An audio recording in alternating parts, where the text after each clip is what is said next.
Hey, what's going on?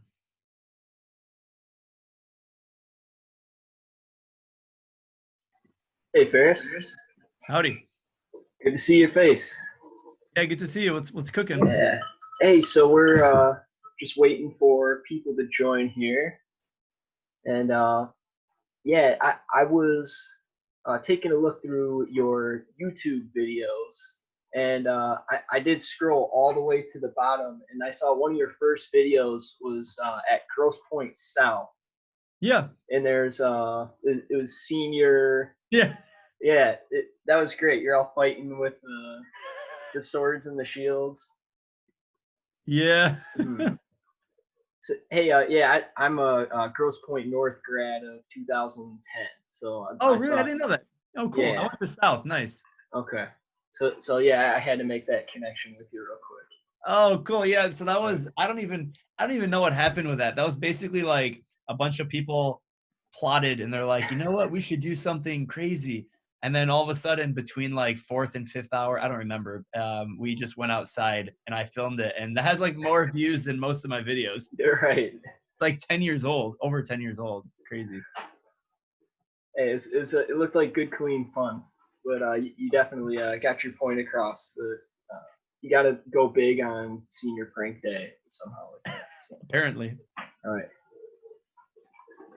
But yeah, so D-NewTech, we've been meeting for 10 years or so. Tan Tran, who originally started the meetup, has passed off host and co-organizing uh, responsibilities over to me back in September of 2019. So I've been in the reins of this for about 6 months and just trying to figure out how to move forward and keep pushing forward in new directions and keep creating resources and just building up community for our entrepreneurs and our investors and all the people in our Detroit and Southeast Michigan ecosystem.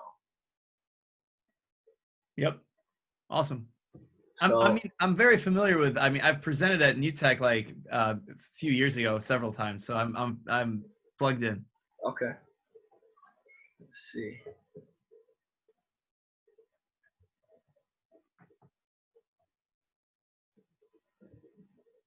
All right, so we are at 6 o'clock, and I'm sure we'll have people joining as we go here. Do you want to wait a minute, or should we just jump right into it? I mean, totally up to you. Whatever Okay, makes sense. fair enough. All right. So yeah, just real quick for everybody that's joining, and we're gonna record this and uh, for the future. So a quick brief brief about Detroit New Tech. It was started about 10 years ago by Tom Tran, and we've had meetups about once a month at Tech Town in Wayne State, and we have people from the entrepreneurial ecosystem in Detroit come together. We have entrepreneurs pitch their businesses and get some feedback from the community. So everyone from entrepreneurial students to co-founders and their their teams that are building up these startup companies here, as well as investors, patent attorneys. We have all sorts of people that participate in the D-NewTech community. So I do have to give a shout out to our sponsors. So we have Accelerate for Kids, who teaches technology education to the youth in Southeast Michigan. So I've been working with them as a technology instructor.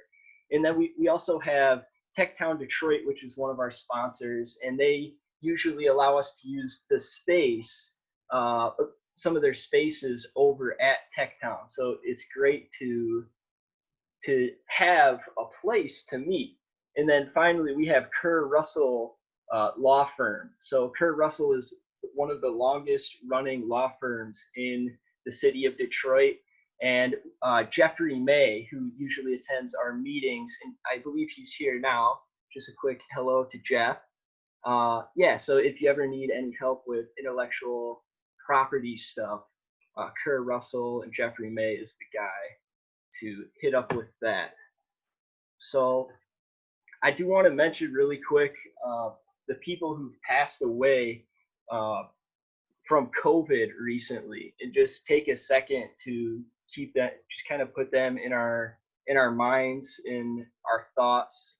So we have our state rep Isaac Robinson, who passed, and local community activists. We had Marlo Studemeyer and Wayne County Sheriff Department Commander Donafay Collins, and much more. I've had someone close to me pass, and I'm sure this touches a lot of us and a lot of our families and friends, and it's just something we can't really escape at the moment. So we're here, we're dealing with it, we're adapting, we're moving forward, and that's kind of what we're here to talk with Ferris about today, his entrepreneurial journey. And really, that's what I want to get to. Is I'm so just awestruck that I get to sit here and have a conversation with you about you being an entrepreneur. And I was a member of the DTX 2019, which is the startup accelerator through TechTown, and you came and spoke to all of the teams who are starting businesses, and you were giving us advice, and we all really looked up to you and what you were going through, and your advice really helps inspire us and motivate us and push us forward. So I wanted to thank you for that, and just kind of hopping into it. So Ferris is the co-founder of MySwimPro, which was awarded the 2016 Apple Watch App of the Year. Mm-hmm. And more recently, you've been recognized as one of the members of the Forbes 30 under 30 as well. So that's pretty cool. Do you mind telling us about the Forbes 30 under 30 real quick? Sure. It was an incredible honor. Every year, Forbes has a list of 30 people that are under the age of 30 in each category. So myself and co-founder Adam, we were on the list for 2020 in the consumer technology space. Very cool. All right. So MySwimPro, you founded the company back in 2015, correct? Mm-hmm. Yep. All right. It's been 5 years now. It's crazy. 5 years. And it goes pretty quick, or is it like the snap? Yeah, time is but anyways, 5 years ago, when you started at the beginning, I know you were a student at Wayne State, or did you graduate, or how did this idea kind of come to you? How did you get started with MySwimPro exactly? Yeah, for sure. I can do the overview story. Are you sharing your screen? If you want, we can. Yeah. Don't have to. I don't have to share my screen, but then I can see like everyone's boxes are evenly. Yeah, that's sized. Right. It's up to you, whatever. That is nice. Yeah, no worries. So I can share a little bit about the background of MySwimPro. I guess to start, I mean, I had already graduated, so sometimes people think that I had built the company when I was in school. No, I mean, the origin story of MySwimPro came from my personal experience as a swimmer and also a coach. I started swimming when I was really young. I fell in love with it. I began coaching when I was 17, pretty early. USA Club, pretty early, and then I started to see a lot of the challenges that swimmers face really when I finished college and I had already graduated. So I graduated in 2013. And then in 2015 or 2014, I was coaching a master's swimming group, and I had swimmers always asking me for workouts, for training programs. And at this point, I already graduated, and I was, working at a technology startup full time, and I was coaching swimming on the side, nights and morning and at night and on the weekends. And then I had one swimmer come up to me and she asked, "Hey, I'm going out of town for a period of time for a month. Can you send me workouts to do and I'll pay you for it?" And so at that moment, that was kind of like the light bulb moment, the aha, where I had someone clearly identify that there's a problem that they have. They want to hire me and pay me to solve that problem for them. And it's something that was relatively easy for me, but it wasn't like, okay, well, I'll build a coaching app. it was more, let me identify this problem a little bit further. Let me go deeper and try and understand what's going on here. So I did primary research, secondary, talked to a lot of people, looked online. There were a lot of fitness apps for running, biking, weightlifting, yoga, everything except for swimming. And even today, it's a relatively uncompetitive field. There's only a few players out there that are kind of doing something somewhat similar to what we do now.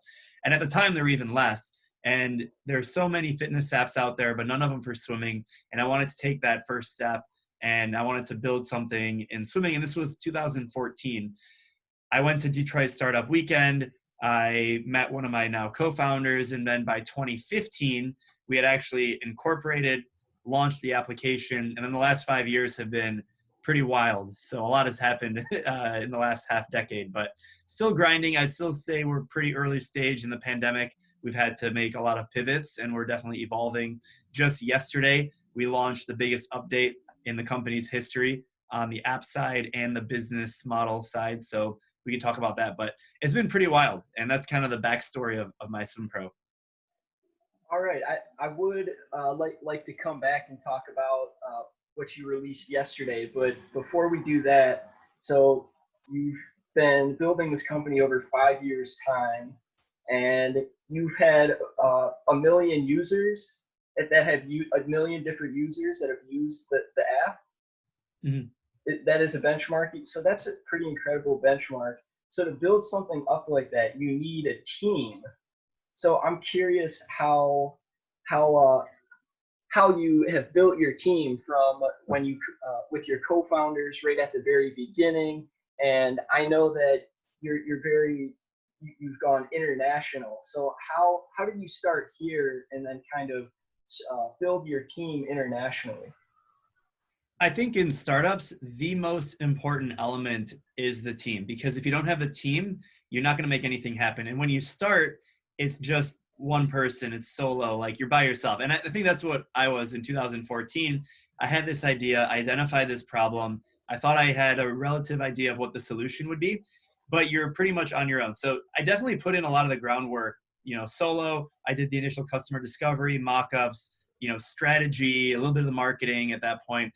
And then eventually I had a relative idea of where I wanted to go with it. And then I started to reach out and try and make connections. And I met my eventual co-founders. I met one of them at Detroit Startup Weekend in 2014. I presented the idea for MySwimPro. We built the first version of the Android app in just 3 days. So idea to company, idea to product in literally 54 hours. That was a lot of fun. And then over the next couple of weeks, I met my now other co-founder and our CTO, Adam, and we built the iPhone version of the app.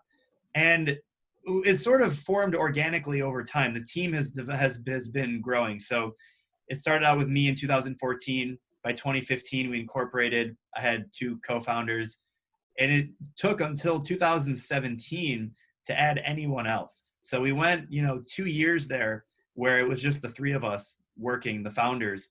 And then in 2017, we added a part-time iOS developer. And then in 2018, we brought on our first full-time hire outside of the founding team and our part-time contractor. So it took like 3 years of working by ourselves, by myself with my co-founders, until we actually made a real hire. And a lot of times I think that gets lost in the startup journey, because it's like, all right, I have this idea. I'm going to go raise a ton of money. I'm going to hire a team. We're going to make it happen. It's going to be great. That's not really how it works. And most of the time, sometimes it works like that. But most of the time, there's a lot of the backstory that never gets told about. And I think for us, that's absolutely true. It took us 3 years to get that first full-time hire. And then from there, it went another year until we hired anyone else. In 2019, last year, it's 2020, we hired like 5 people. So we kind of doubled in size there. We really took off. We had, the company was gaining traction. We're getting revenue. We raised outside money. So we had a lot of things going for us to position us to build a team. And we've built an international team. So initially it was all Americans, we were in the United States. That's kind of the HQ. But we realized that we have a global community and we're solving a global problem. It helps and impacts people all over the world. So to truly impact and to help people from a diverse background, you need a diverse team. So we were doing remote work and work from home and distributed before it was the normal. Now in pandemic 2020, like everyone's working remote. I mean, here we're on a video call, right? That's how everything happens. But if you rewind a year ago, and even a little bit more than a year ago, like not many people were building completely distributed teams. People were working remote, but we were 100% remote. And we've built that into the culture. For example, everyone on our team, almost everyone on our team can speak another language. So we have, 12 people on the team now. We've got, I think, 9 languages spoken amongst all of us. And it really helps because our app is in 9 languages, not all of those languages, but we're in 9 languages. We're in 180 different countries. And to serve a global community, you have to have a global team. And I think, whether it's our team, like the employees, like team members, we have 50 ambassadors from over 20 different countries. And then, of course, the members of the community from all over the world. So we definitely have taken a more global approach. And that's something I didn't really expect to do when I got started back in 2014. I was just trying to solve a problem that I saw as a swimmer and a coach that a lot of people had, similar questions. I didn't realize the global impact. And that's the world we live in. I mean, most problems exist everywhere. It's very unlikely that you have a challenge and that can be solved with a technology solution that's only going to be applicable in one specific segment in one city. More likely than not, there's something, maybe a little bit of adaptation that can be applicable for an international audience. And so for us, that's the way we think about everything. It's from a global perspective. Yes, we're in the United States. That's the HQ. And I happen to live in Michigan right now, but we serve a global community, and about half of our paying membership comes from outside the United States. So it's a pretty significant global chunk. And that's how we think about team. So your global ambassadors, you have about 50 of them, or 50 global ambassadors? Yeah, we have 50 ambassadors in about 20 countries, and our goal by the end of the year, if we can get closer to 100, that would be awesome. All right, very cool. So so you have your core team, but also the team that does some outreach. All right, so with a part of growth is getting the word out, and yeah, sure, that's done through your users of your product who like it and want to share it with friends, be it word of mouth. Hey, I tried this new app.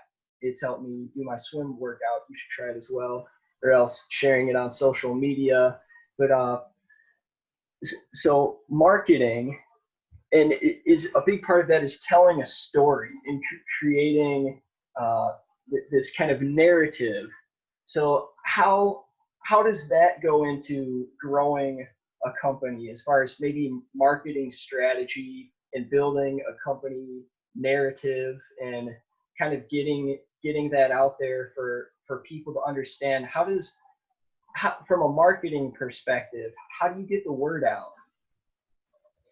Yeah, that's a great question. I'm always asked, how do you market your application? How do you build a brand? How do you get people to actually download the app in the first place? I think at MySwimPro, we've approached this from a number of different ways. It's certainly evolved, but I think one reason why we've seen some level of success is because we've been very consistent at a few different channels. And what I mean by that is, yes, you can pay to advertise and you can pay to get downloads and you can get partnerships and things like that, but it's really unlikely that you've already identified product market fit from day one. You have a very low cost to acquire, and you can just go and spend unlimited money and buy as many ads on Facebook and Instagram as possible. That is really not the way that you market an application, or quite frankly, any software service. So while we have done a little bit of paid advertising, and we've done that somewhat consistently over time, it's only one segment of it. Where I think we've been really consistent is in content marketing and building the brand. So from day one, or figuratively from day one, back in 2015, 5 years ago, something as simple as setting up an Instagram account and posting regularly, and Twitter, and adding value. Now, if you post 3 to 5 times per day, that might sound like a lot, and it is a lot. But if you do that compounded over 3 to 4 to 5 years, now MySwimPro's Instagram, just as an example, we have close to 150,000 followers, and tens of thousands of people see every single post that we make. And so when it comes to building a brand, and awareness, it takes time. You can't do that overnight. And so I think for my SwimPro story, we didn't all of a sudden like snap our fingers with an Instagram post and we have 1 million downloads. It took a lot of time. It took like 4 years to be exact, from launching the app to actually getting 1 million downloads. It took 4 years and it wasn't even. So in the beginning, I remember specifically, we were getting like 10 to 20 downloads per week, and now at our peak per hour, we'll get 10 to 20 or actually we probably get more than 10 to 20 downloads per hour. So in a week, we would get like 3 to 5 to 10 downloads in a day. And that adds up to maybe 50 in the week and then 100 in the week. And as we built the brand and our email list and our content marketing, and I mean our blog, our videos, and all of our media assets, it takes time. And so in the beginning in 2015, it was 20 a week, 50 a week, 100 a week. And now we're close to, pre-pandemic, it was close to 1,000 per day. And it takes time. You just got to build the brand. And I don't think there's any one channel that's just going to blow up for anyone. For us at MySwimPro, it was being very consistent and posting 3 to 5 times per day for 5 years. And that's where we're at now. The articles, it was about writing a really quality piece of content that educates our community and informs them about how to get better. And by the way, we have an app that you can download. And now we have hundreds, maybe even over 1,000 articles on our website. Producing videos, we have hundreds of videos. In the last month and a half, actually, for Pandemic Pivot, we've done 200 new videos. In 2015, it wasn't 200 videos in a month and a half. It was like 1 video per month. But you get the idea, it kind of snowballs over time, and our traction has a compounding effect because of that. And I think from the beginning, if anyone's like launching an app and this is like the first time they're trying to get traction, I would actually argue it's more important to focus on delivering value through the product and making sure you iterate and focus on a very small group of people that love the product and making those improvements, rather than trying to figure out how do we market this and get it in front of people. You don't actually need a lot of people using the product to get the right kind of feedback. It's better to get, 10 to 20 target market people using the app or software, whatever it may be, rather than have like 1,000 people who check it out and download it and never use it. Because you're not going to learn anything from those few, 100 people if they just download it and never open it again. So for us, we were very intentional, and we still are, about making sure we communicate to the right people. I don't want random people downloading our app. That's not going to help us in any way. They need to be a swimmer or an aspirational swimmer. They need to fit into our target market. And in the beginning, it's more important to talk to those people, look at the data, understand how they use the app, improve the app, because if they like the app, they're the ones who are going to go out and tell other people about it because it's adding value to their life. A lot of the best apps, they actually market themselves because the app is so compelling and useful and sticky in some way, because the people who started the app, they recognize the importance of delivering that kind of value. And by focusing on that value over time, people will continue to use the app. And then marketing doesn't become your challenge. It becomes retention of the people who have already used it and making sure they stay engaged and stay active.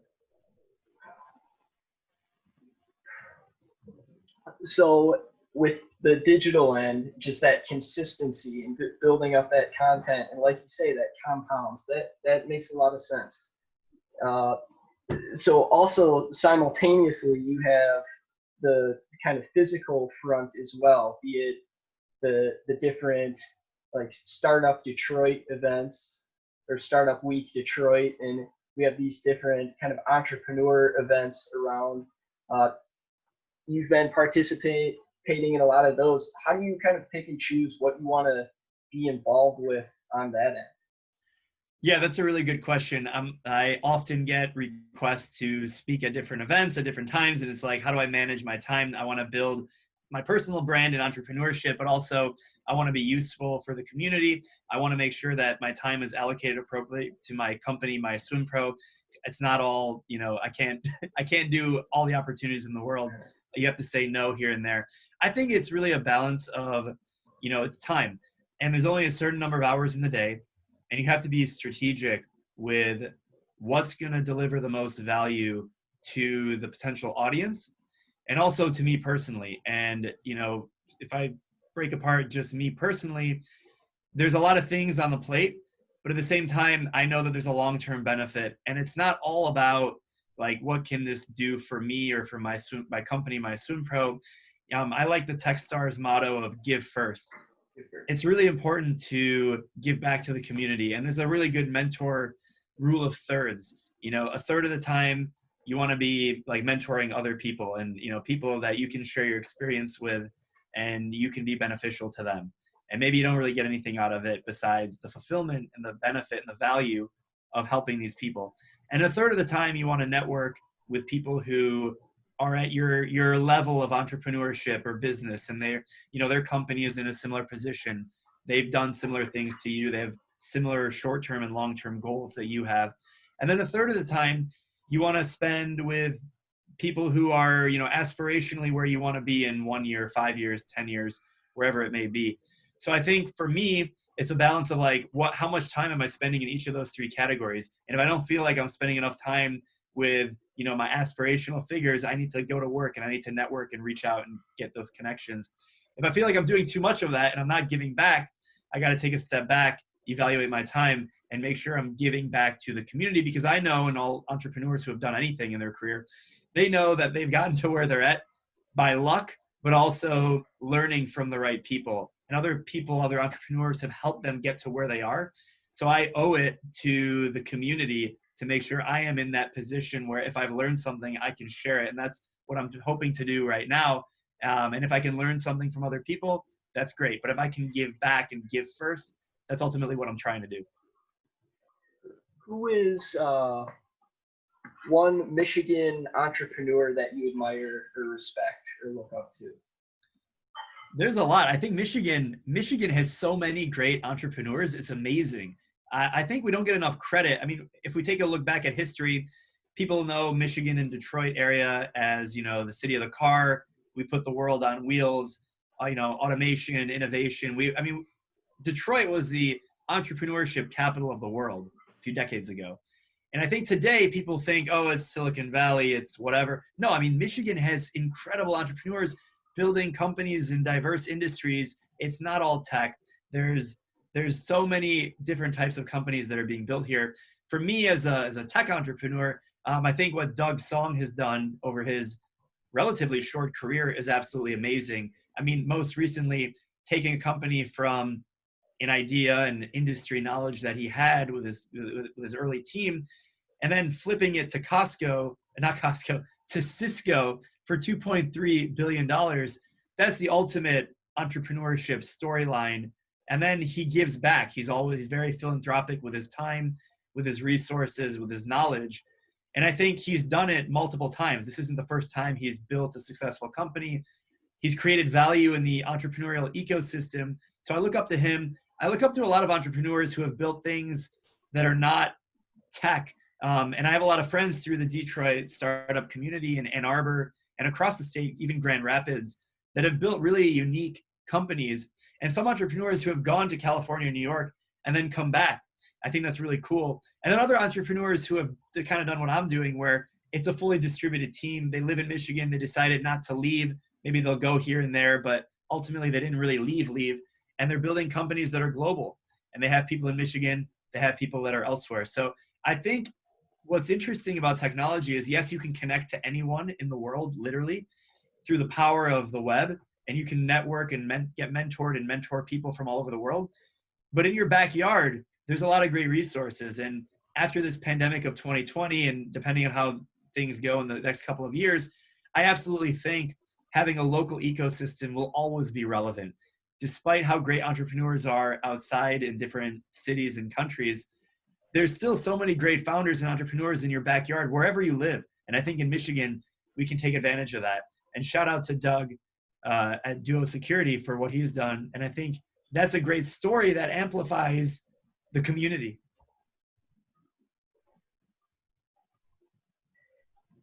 I want to talk about the technology aspect of MySwimPro for a minute. And you mentioned near the beginning where you built the minimum viable product in 3 days.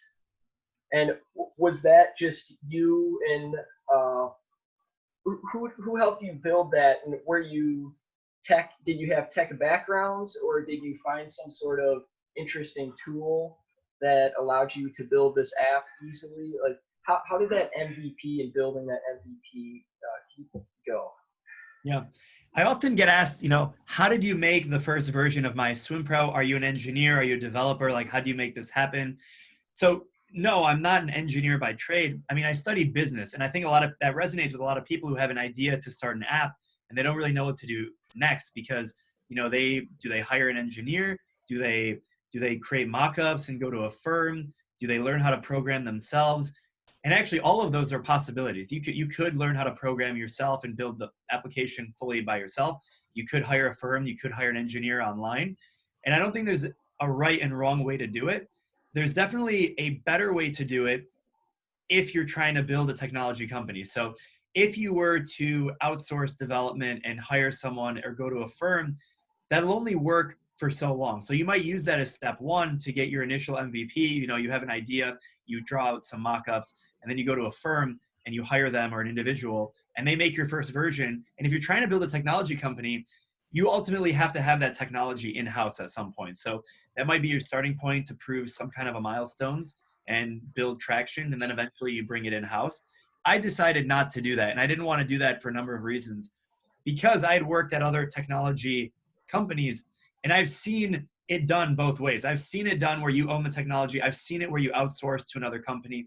I had seen the pros and cons. And for me, even though I'm not an engineer by trade, I had learned a lot online through different platforms. Team Treehouse, I learned how to do basic, programming. I started out with front end, HTML and CSS, making some websites, get an understanding of how that works. I moved over to learning Swift. I made 2 iPhone apps. They didn't publish to the App Store, and they were super basic. They couldn't do anything. But more importantly, I learned about Xcode and how you communicate and how object-oriented programming is supposed to work. So I knew all along I wasn't really going to try and build the technology all by myself, but I wanted to really understand what's going on, even if it's at a high level, so I can communicate and understand and know what the heck I'm talking about. If I'm trying to hire someone or I'm trying to make stuff happen, it definitely helps to have some kind of a baseline knowledge rather than just making stuff up or Google searching everything. Believe me, I Google search a lot. I don't know most of the stuff that we're doing, but if you Google it and you understand basic level, that's enough to get you started. So understanding this high level software architecture, what I wanted to do first, I created some mock-ups. I go to Detroit Startup Weekend and I present the idea. I recruit a team of 2 other individuals. And so we had the 3 of us are working on an idea called MySwimPal at the time. And in 3 days, we created the Android app. And that was very basic MVP. Both of the other gentlemen were engineers by trade. So we put together this MVP, the first version of MySwimPro. It was called MySwimPal in just 3 days. And it really shouldn't take that long to build the first version of an app because you should have a relatively good idea of the assumption that you're trying to test, what you're trying to validate. And by creating that first version, that's all you need to do is just to test if you had that assumption is correct, the hypothesis that you had. So the first version of MySwimPro was very basic. It was 3 skill levels. It could have been 1. And we had 8 workouts per skill level. So I wrote 24 workouts. The onboarding of the app was, what skill level are you? Beginner, intermediate, advanced. And then upon selecting one of those 3, you're presented with a library of 8 different workouts. And the fancy version of our MVP, you could export that to PDF and you could print the workout out. That was the whole app. It didn't even need to be an app. It could have been just, you can do fancy things online now with a web view and you can validate the same thing if people would want a workout by skill level.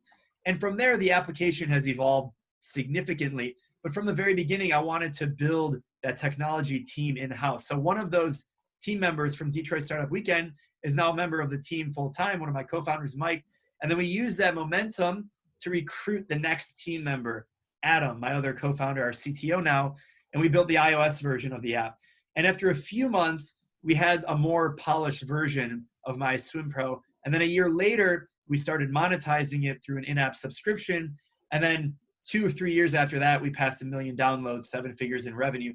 But the early days were all about how can we put together the MVP? How can we validate the assumptions we have? How can we show the world that there's some kind of value here?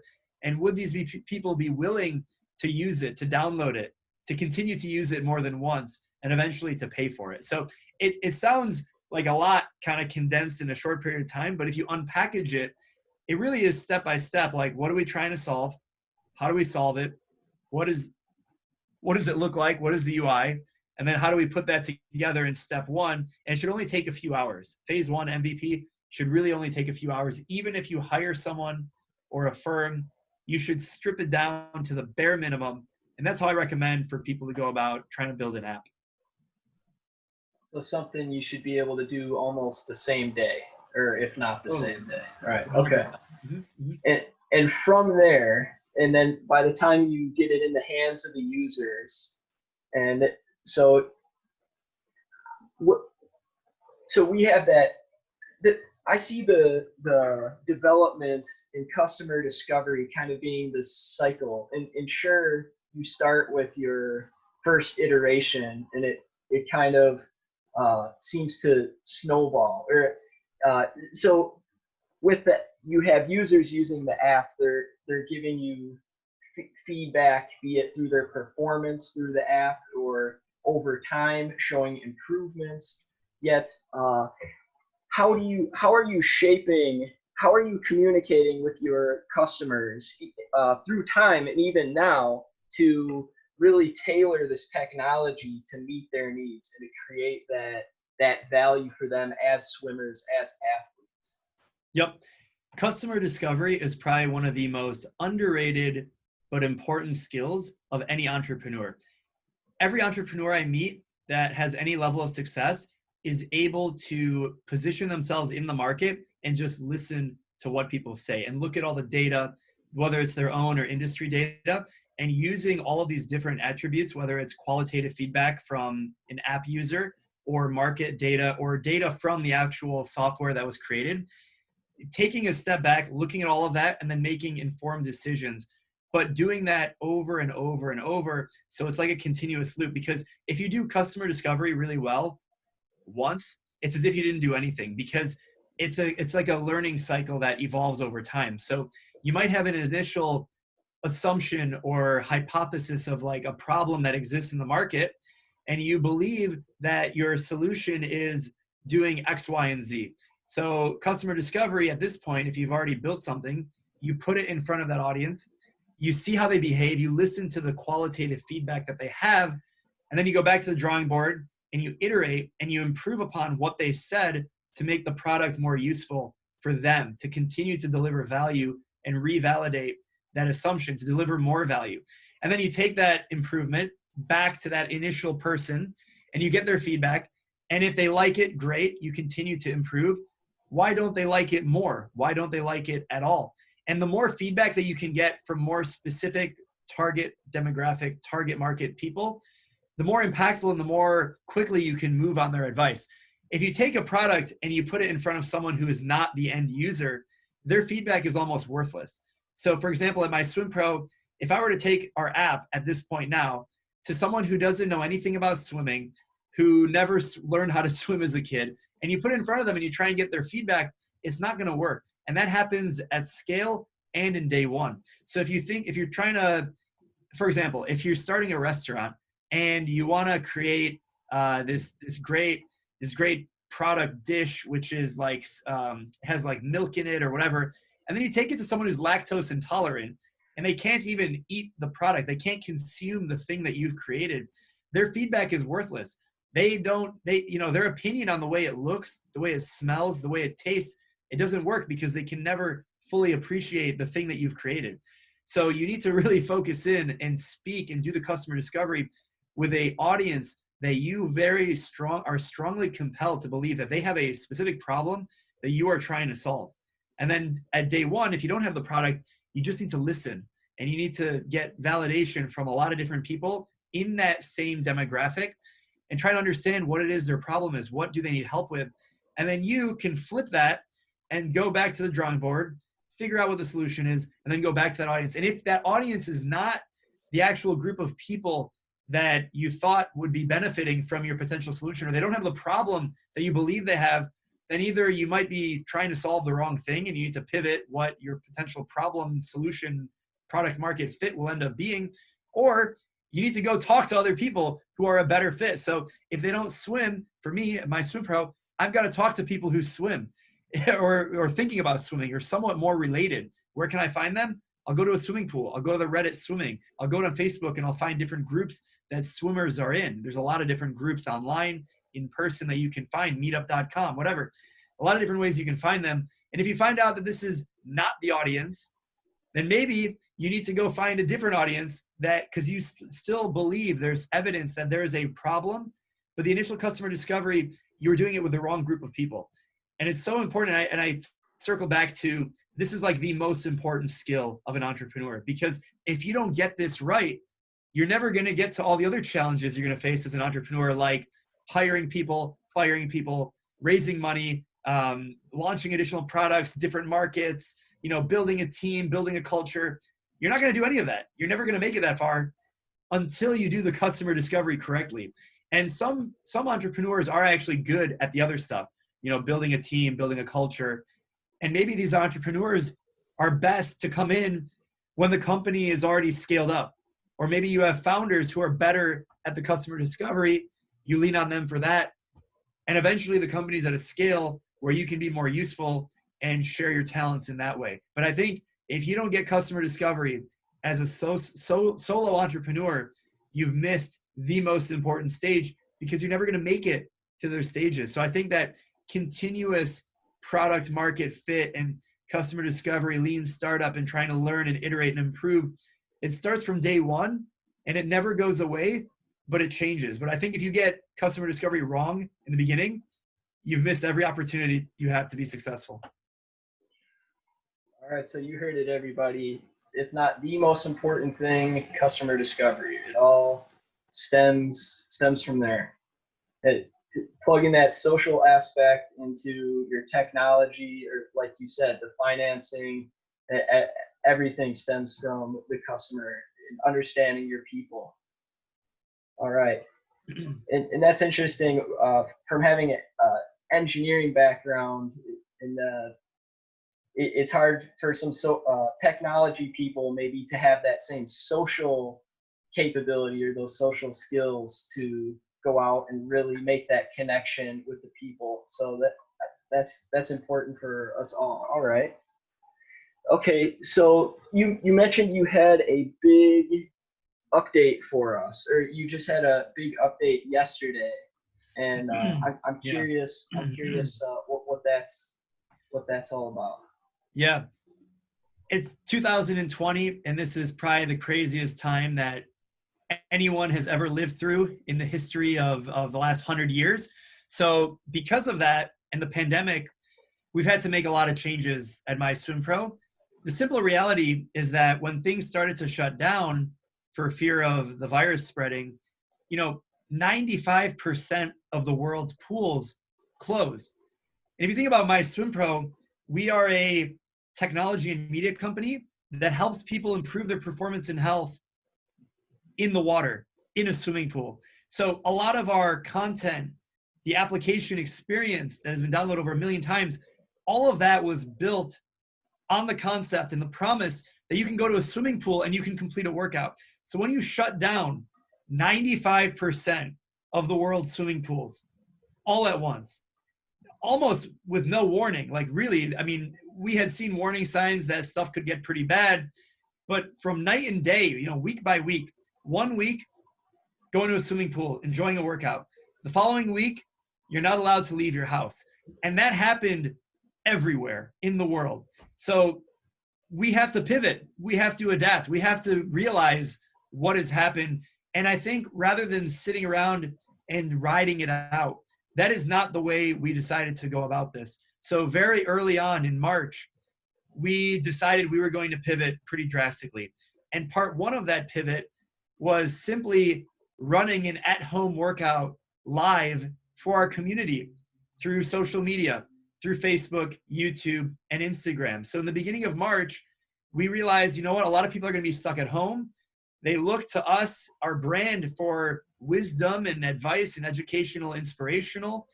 So how can we continue to engage them? Because we don't know how long the pools are going to close.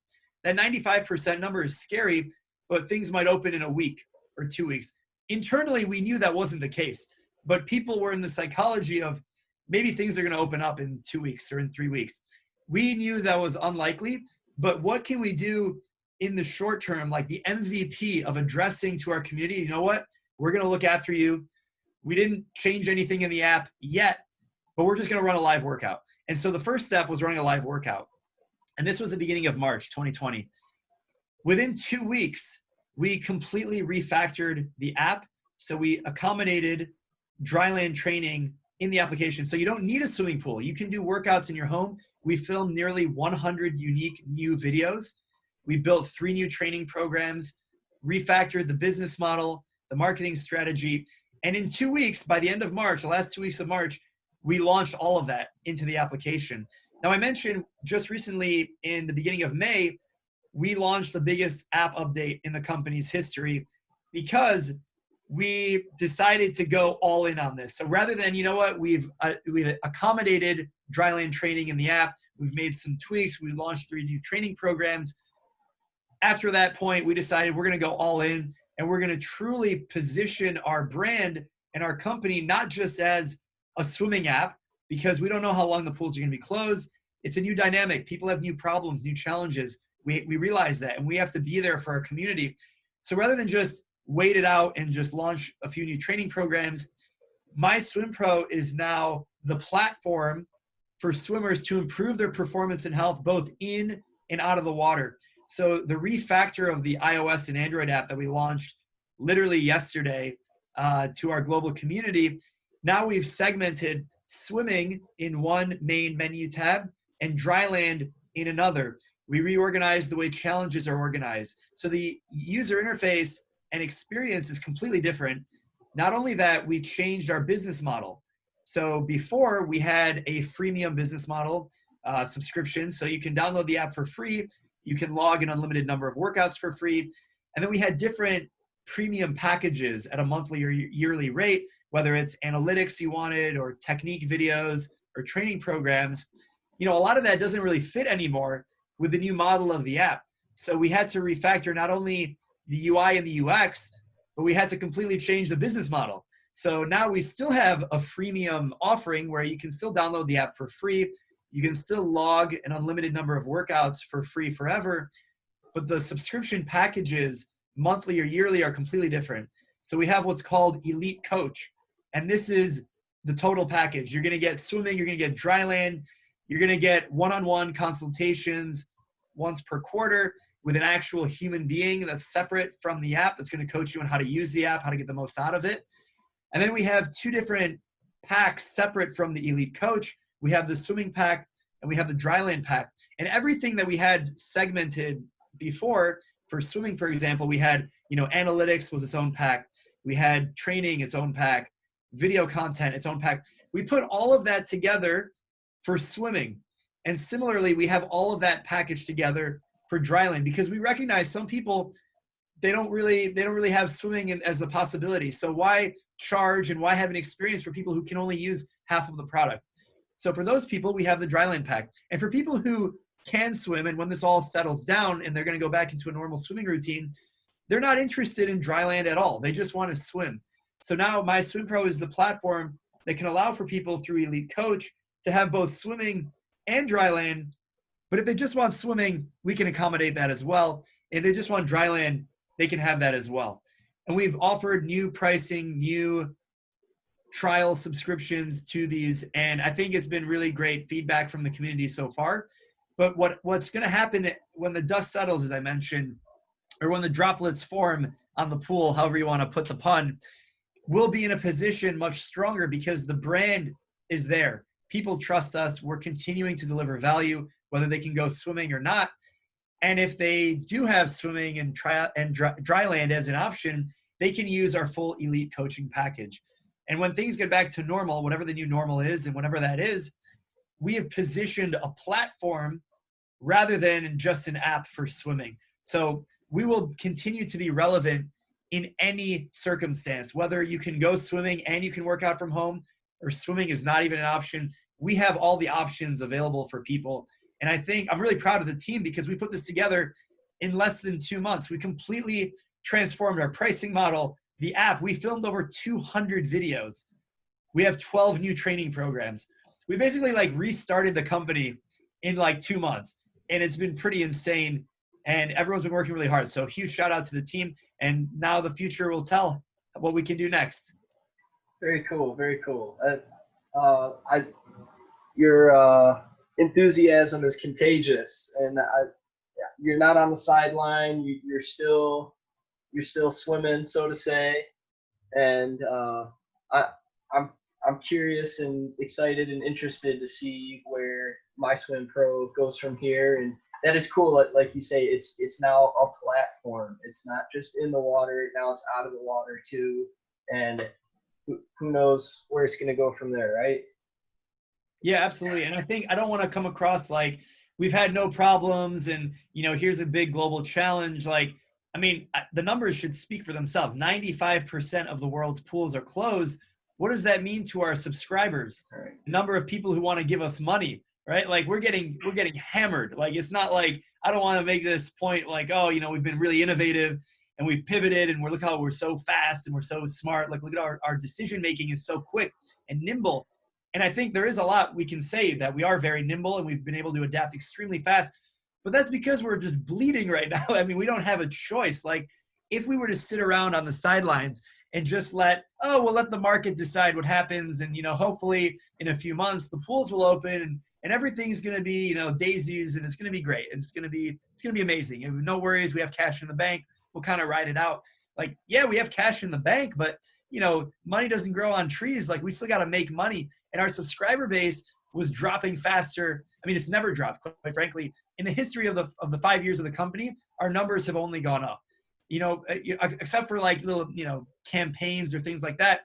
Overall, the macroeconomic trend of our company since launching the subscription business model in 2016, it's only been positive. Like, we've only been gaining subscribers, sometimes faster than others. So all of a sudden in March, we saw our first, real decline. And then in April, it was even more significant despite all of the changes that we've done. And I think some industries are more greatly impacted than others in this pandemic. Like, some companies are actually benefiting. Like, if you were an at-home fitness company in the first place, your numbers are probably through the roof. You've probably tripled or doubled in a matter of a month or two. If you're anything like a restaurant or a swimming pool or a MySwimPro, you're just getting devastated. So for us, it's out of, yes, we're nimble and we're entrepreneurial and we have that, that enthusiasm to be able to impact our community, because our community really needs us. People rely on swimming for mental and physical health. And you have all the craziness happening in the world. And then you tell people that they can't swim anymore. And this is the thing that they rely on for mental and physical health. And you're telling them they can't do this anymore. People are going nuts. So out of necessity, we had to host that first live workout that I talked about. We had to make these pivots because we owe it to our community. It's part of who we are, our DNA. It's the why. We have to deliver that kind of value. And so I don't want to come across and say, we've been so smart and innovative and we created this new subscription model and all these things. I mean, yes, the team is awesome. We put these together, but it's out of necessity. We have to survive, to contribute value, the why, the purpose of our company. We have to do all of these things because we owe it to our community and we owe it to the bottom line of the business to make sure that we make stuff happen. Awesome. Hey, we got 10 minutes left, and I do want to open it up to community questions real quick. I think the best way to do this, everybody, would be if you digitally raise your hand. There should be a button where you can raise your hand, and I can unmute you from there. I think that's a good way to do it. But I guess if you just want to jump in. Yeah, I see also there's the chat. Someone said, okay. Hi, Ferris, are you recording these? Well, I think you said you're recording them, yes. Right? Hey, everybody, I am recording this, and we will get it posted here in the near future. Yeah, if you guys are, so it's going to be recorded. So I guess to answer the first question, yes, it will be recorded. And also, if you guys aren't following me on LinkedIn or YouTube, I'm putting out content all the time. I have on my YouTube, I just started vlogging. I did my April challenge was to vlog a new video every single day, and I was able to do it. And I talked about, a lot of stuff we talked about on this video, but like entrepreneurship, startups, early stage investing. If you guys are interested, please subscribe so you can stay updated on when I make a new video, which is about probably once a week. So check that out. I share real examples from MySwimPro, but Yeah, let's see if anyone has any questions in the comments or feedback or anything. Yes, follow on YouTube and LinkedIn. Go for it. Thanks. All right. So anyone with questions, either you can type it down here in the chat or feel free to unmute yourself and just ask away.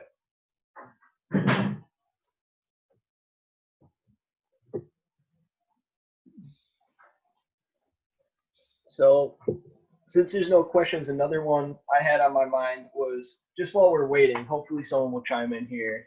Yet, what is one thing that surprised you about this entrepreneurial journey?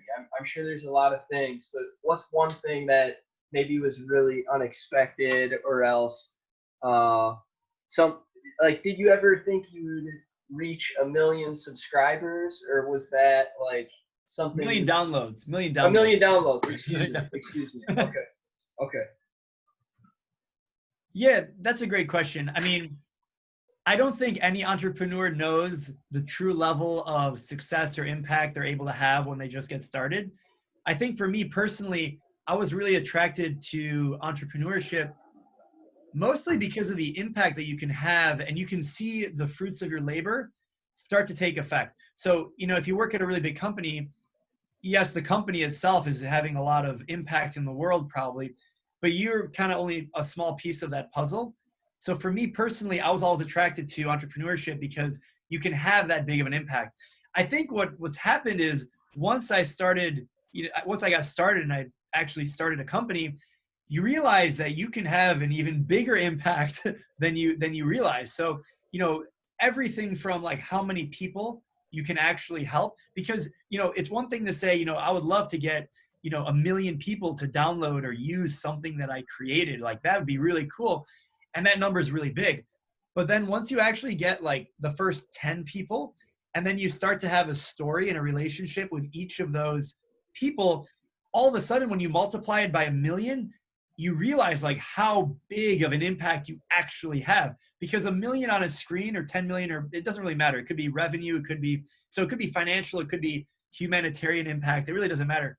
But until you have some context behind that impact that you're having, you don't actually realize the scale of what you're doing. And so I think with MySwimPro, with me personally, I mean, I always wanted to have impact, but I now realize how big of an impact we're actually having.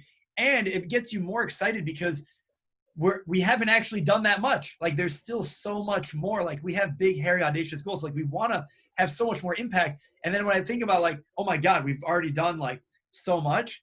But then when you look forward, it's like, no, we haven't really done anything. And then you start to kind of multiply it in your head. Like, oh my God, we can do all of this. Like we can add a 0 to that. And when you go from 10 and those 10 people to 1 million, you're like, wait a second, this is like orders of magnitude more. You multiply out those stories. So I think for me, the biggest realization is like from both impact and financial, wow, we can help a lot of people. And then you meet other entrepreneurs who have been insanely successful from a number of different dimensions. And you realize, wow, there's like a lot of great entrepreneurs. It's not like the 7 people you see on Shark Tank. There's a lot of people out there who are doing really awesome stuff. And there's so many people who have impacted 100. They're an entrepreneur that's built a company that's helped 100 people. There's a lot of entrepreneurs who have helped 1,000 people. There's a lot of entrepreneurs who have helped 10,000 people. And just, you start to, you come out of, I feel like I was living under a rock. Like I thought, okay, there's only a certain number of businesses in the world. There's only a certain number of entrepreneurs that are going to make a company that impacts over 100 people, that makes over $1 million. Like there's only so many of them.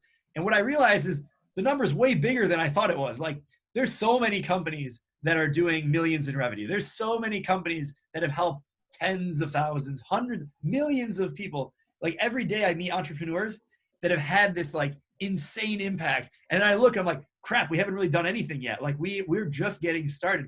So it keeps me hungry, but it also is humbling to know like we're just getting started. Like there's so many companies, like we haven't done that much yet. Like there's so many examples of companies that have gone on to scale massively. And scale means something different to everyone. Like some people have built a company that, you know, it reaches 10,000 people. It makes $100,000. That's insane. That's amazing. Other people, they hit 10 million in annual revenue, and that's nothing. And other people hit 100 million.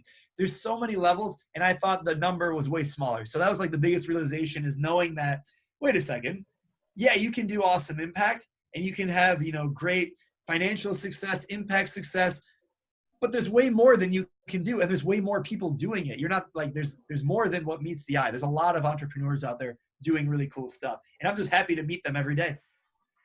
Thanks, Ferris. Hey, so I want to be conscious of the time. We only have a couple minutes here, but I do see a quick question in the chat, and also I see Graham has a question here as well. So down in the chat, it says, did you get any of the government stimulus like PPP or EIDL loans? Yeah. As Michigan has several funds for businesses like. Yeah, that's a great question. So we are really fortunate that we actually just got approved for the PPP, Paycheck Protection Program. So it's amazing. It's like equity-free grant money, basically, forgivable loans. So it's kind of like free money, which is great. So thank you, U.S. government. You know, thank you to all of us for paying taxes. Like, thank you. So that's amazing to get that kind of a, you know, investment or just, you know, inflow of cash. And it definitely is beneficial for us to, you know, I would argue we are affected. Our revenue went way down. We're losing subscribers, and the tail of it is going to take a long time. It's not like, you know, oh, pool's open, back in action. Like, that's not how it works. So yes, we've gotten PPP. That's the only thing from that. I will say though, unfortunately, because we have an international team, the PPP doesn't really cover what it's supposed to cover, like, you know, from a paycheck protection standpoint, because our team is half outside the United States. So when I applied for that through Chase Bank, shout out to Chase because they hooked us up with it, it really only covered like half of what it's supposed to cover because our team is not all located in America. So that's one thing. What was the other question? Hey, Graham, do you have a question for Ferris? Yeah, hi, Ferris, and everybody. So it's a two-part question, Ferris. Actually, I wanted to know how many releases had you done for this app, and how do you know when it's time to pivot and look at doing a re-release? Woo! We have so many versions of the app. I just saw on Twitter, actually, this guy I follow, they just released their 1,000th update, and it made me think, I'm like, how many updates have we done? Like, I think we're close to 1,000. Like, we're probably in that territory, because if you think about it, 5 years, and we're making releases, you know, every few days, every few weeks. And from a build standpoint, like, maybe release is the wrong word. So we've done probably close to 1,000 builds. Releases, the number is going to be less than that. But we identify, like, I think you need to have shorter sprint windows rather than longer, because you should really only be working on like one incremental improvement at a time. And so there's one thing to work on. We worked on it because we had an assumption that this would add value in this certain way. We release it, we get feedback. Hey, we just added a screen. We added this analytics that you can look at in your profile. Is it useful? Are you using it? Does it work the way you think it would work? And using that feedback, we go back to the drawing board, iterate, continue to improve. I think your question on knowing to pivot, that's a tough one. So there's a few reasons why you should pivot. I actually did a video on my YouTube about like how you pivot and like why you pivot and what a pivot is and how we pivoted at MySwimPro. But I think the biggest thing is like, it could be a market change. So like literally in the pandemic, okay, the world's pools are closed. So if you want to be relevant, you're going to have to do something different. So that's one way. Another way is you could have a new learning, and maybe you had a market assumption and it's turned out to be false. So either your data or your qualitative understanding of something has fundamentally changed. And so you were pursuing a certain idea, but you found that to be wrong. And that idea has been proven wrong, and now you have to readjust what you're doing. Or you have a new competitor arrive, and you have conviction that whether it's a new competitor or there's some new market dynamic, what you're currently working towards is it's not going to be as successful as if you do something else. And so I think the biggest thing that prevents people from making a pivot is they're too stuck on the current way that they're doing something, because they've put in time to plan to do it. So, okay, we're going to do this. We're going to work towards it because we have a goal, and it's only going to work until we hit that goal. And so you might have new information come in, and you might learn something, or you might see the data counter to what you believe, but it's the data. You got to listen to it. And if you get stuck on working towards that goal, then you won't be nimble to move and adjust to what you should be doing, which is acting on the new information. That's why having a shorter sprint cycle is better, because if you work for 3 months on one thing, it's going to be really hard to change because you worked on it for 3 months, versus if you work on something for 3 days and you make that incremental improvement, it's a lot easier to make that adjustment. So I think pivoting is kind of the extreme word. I think of it as being nimble. You should always be nimble, regardless of if there's a pandemic or not, based on the new information that you receive. Being nimble is really, really important. It goes back to customer discovery. Customer discovery is the most important thing because you have to be nimble based on the feedback that you receive.